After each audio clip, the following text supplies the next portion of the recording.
오늘 우리의 마음을 깊이 들여다보는 시간을 갖고자 합니다. 혹시 누군가를 향한 분노로 마음이 뜨거워져 본 적 있으신가요? 그 분노가 너무나 당연하고 정의롭게 느껴져 도저히 용서할 수 없다고 생각했던 경험 말입니다. 어쩌면 우리는 모두 마음속에 그런 사람, 그런 기억 하나쯤은 품고 살아가는지도 모릅니다.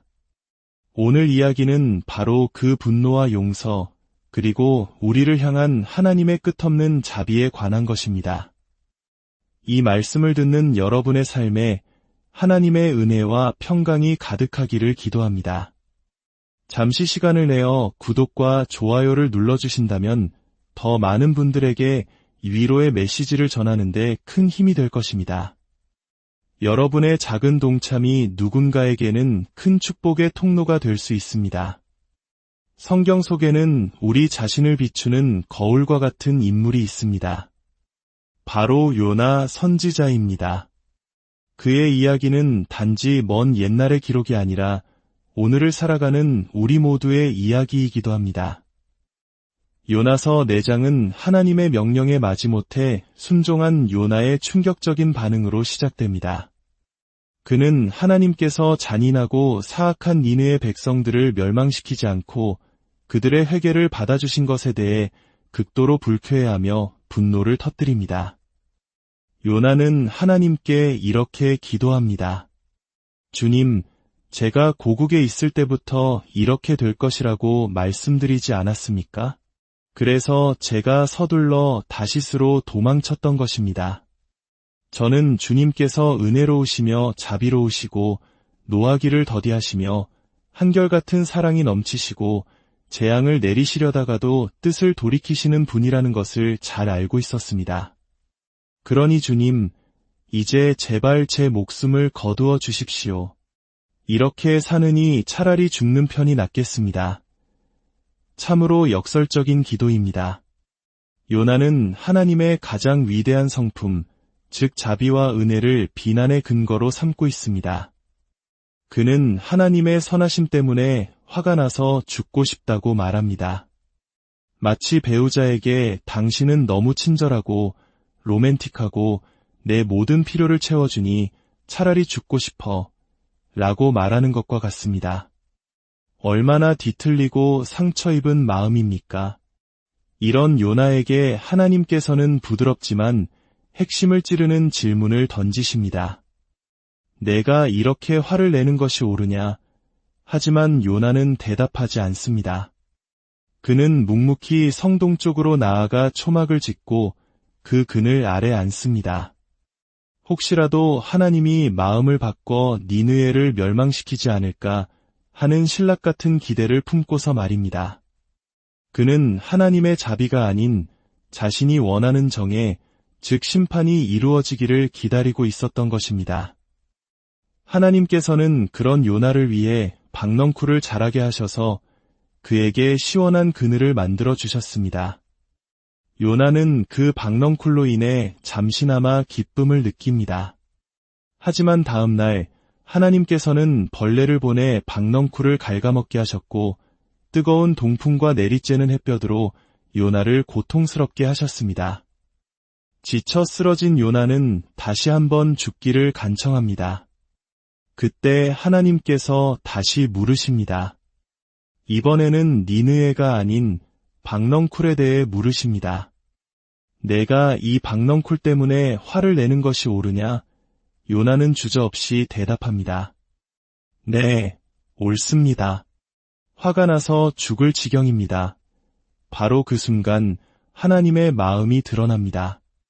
너는 내가 수고하지도 않았고 하룻밤 사이에 자랐다가 하룻밤 사이에 사라져버린 이 박넝쿨 하나를 그토록 아끼는구나. 하물며 이 큰 성읍 니느웨에는 좌우를 분간하지 못하는 사람이 12만 명이 넘고 수많은 가축도 있는데 내가 어찌 이들을 아끼지 않겠느냐? 요나서는 이 열린 질문으로 끝을 맺습니다. 요나가 어떻게 대답했는지는 기록되어 있지 않습니다. 왜냐하면 그 질문은 요나뿐만 아니라 이 이야기를 읽는 우리 모두에게 던져진 질문이기 때문입니다. 우리는 이 이야기 속에서 때때로 우리 자신의 모습을 발견합니다. 나에게 베풀어지는 자비는 당연하게 여기면서 내가 미워하는 사람, 나에게 상처 준 사람이 자비를 받는 것은 견디지 못하는 이기적인 마음 말입니다. 제가 첫 아이를 품에 안았을 때의 경험을 나누고 싶습니다. 제 딸 아이를 처음 안았을 때 저는 세상 어떤 것과도 비교할 수 없는 거대하고 새로운 사랑을 느꼈습니다. 아내를 사랑하는 마음과도 부모님이나 친구를 사랑하는 마음과도 다른 압도적인 감정이었습니다. 그런데 동시에 제 안에서 이전에는 없던 폭력적인 성향이 싹트는 것을 느꼈습니다. 갓 태어난 아이를 씻기는 간호사의 손길이 조금만 거칠게 느껴져도 그 간호사와 당장이라도 싸울 것 같은 충동이 일었습니다. 만약 누군가 이 작은 아이를 해치려 한다면 제 모든 것을 걸고서라도 설령 감옥에 가는 한이 있더라도 그를 가만두지 않겠다는 생각이 들었습니다. 그러던 어느 날 저는 TV에서 한 뉴스 클립을 보게 되었습니다. 그것은 미국 역사상 최악의 연쇄살인범으로 알려진 그린 리버 킬러 게리 리지에이에 대한 재판 내용이었습니다. 그는 무려 49명의 젊은 여성을 살해했습니다.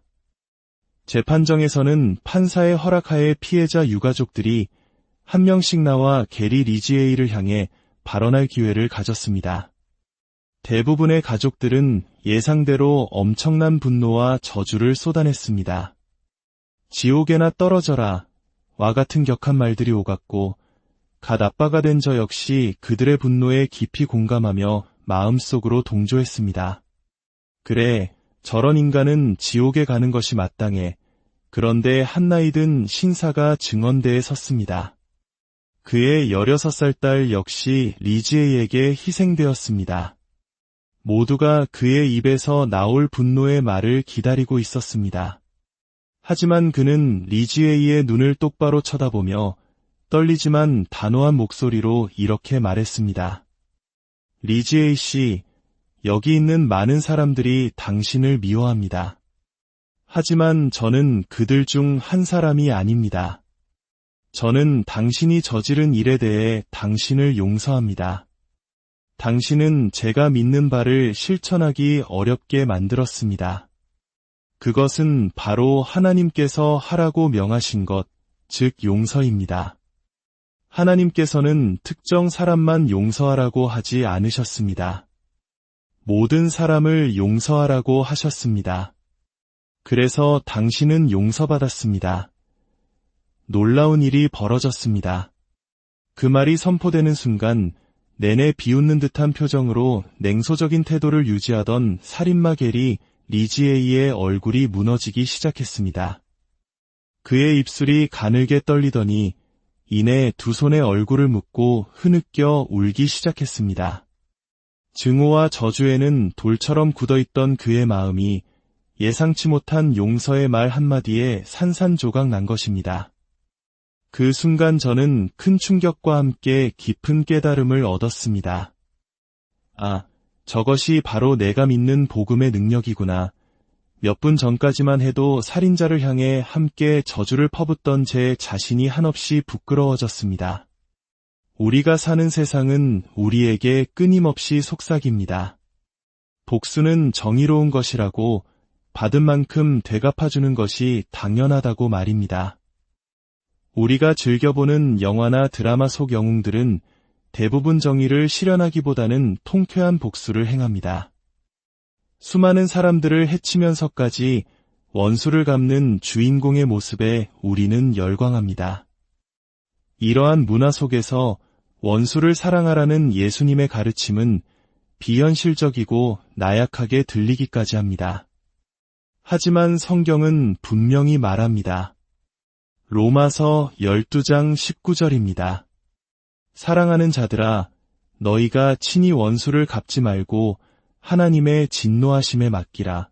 기록되었으되 원수 갚는 것이 내게 있으니 내가 갚으리라고 주께서 말씀하시니라. 용서하지 못하는 마음, 복수심을 품는 것은 마치 다른 사람을 죽이기 위해 내가 독약을 마시는 것과 같습니다.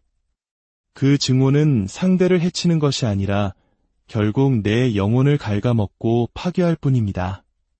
하나님께서 우리에게 원수 갚는 것을 맡기라고 하시는 이유는 우리를 그 파괴적인 증오의 짐에서 해방시키기 위함입니다. 우리를 사랑하시기 때문입니다. 우리가 용서하기 어려운 또 다른 이유는 우리 스스로를 꽤 괜찮은 사람이라고 생각하기 때문입니다. 우리는 하나님의 자비가 얼마나 절실하게 필요한 죄인인지 자주 잊어버립니다. 주변을 둘러보며 나보다 더 악해 보이는 사람들과 비교하며 스스로를 위로하고 마치 나는 하나님의 자비를 받을 자격이 충분한 것처럼 교만해집니다. 요나처럼 말입니다. 하지만 우리가 지난 48시간 동안 머릿속으로 했던 모든 생각들을 이 화면에 그대로 비출 수 있다면 과연 이 자리에 떳떳하게 앉아있을 사람이 몇이나 될까요? 우리는 모두 하나님의 은혜가 아니면 단 하루도 바로 설 수 없는 연약한 존재들입니다. 우리가 그처럼 값없이 자격 없이 받은 놀라운 자비를 진정으로 깨닫는다면 우리는 다른 사람을 향해서도 그 자비를 흘려보낼 수밖에 없습니다. 하나님께서는 요나의 이야기 전체를 통해 단지 니느의 백성을 구원하시는 것뿐만 아니라 그의 완고하고 뒤틀린 선지자 바로 요나 자신의 마음을 구원하기를 원하셨습니다. 폭풍을 보내시고 큰 물고기를 예비하시고 박넝쿨과 벌레, 뜨거운 바람을 사용하셔서 그의 마음을 흔들고 깨우치려 하셨습니다. 요나야, 내가 화내는 것이 정말 옳으냐? 그 분노가 너를 행복하게 하더냐? 어찌하여 내게서 등을 돌리고 있느냐? 내가 너를 위해 예비한 풍성한 삶으로 돌아오렴. 오늘 하나님께서는 우리 각자에게도 동일하게 묻고 계십니다. 혹시 당신의 마음속에 용서하지 못하는 누군가가 있습니까? 그 증오의 짐을 여전히 홀로 짊어지고 있지는 않으십니까? 오늘 그 무거운 짐을 주님께 맡기십시오. 용서는 그 사람을 위한 것이기 이전에 바로 당신 자신을 위한 하나님의 선물입니다. 용서는 모든 것이 이전처럼 완벽하게 회복된다는 뜻이 아닐 수도 있습니다. 하지만 그것은 당신이 더 이상 증오의 노예로 살지 않고 자유를 얻는다는 것을 의미합니다. 또한 우리는 주변에 아직 하나님을 알지 못하여 무엇이 옳고 그른지 분간하지 못하는 채 어둠 속을 헤매는 이웃들에게 무관심하지는 않았는지 돌아보아야 합니다. 우리가 받은 그 놀라운 자비와 구원의 소식을 나누는 일에 인색하지는 않았는지 말입니다. 하나님 아버지, 오늘 요나의 이야기를 통해 저희의 완고하고 이기적인 마음을 비춰주시니 감사합니다. 저희가 얼마나 큰 자비를 받은 자인지 다시 한번 깨닫게 하시고 그 받은 은혜를 다른 이들에게 흘려보내는 축복의 통로로 살게 하여 주옵소서. 우리 마음에 자리 잡은 미움과 용서하지 못하는 마음을 주님 앞에 내려놓습니다. 성령님께서 저희 마음을 부드럽게 하시고 예수 그리스도의 마음으로 사랑하고 용서할 수 있는 힘을 주시옵소서. 이 말씀을 듣는 모든 이들의 삶을 축복하여 주시고 어디에 있든지 주님의 평강이 강물처럼 흐르게 하여 주옵소서. 우리를 구원하신 예수 그리스도의 이름으로 기도드립니다.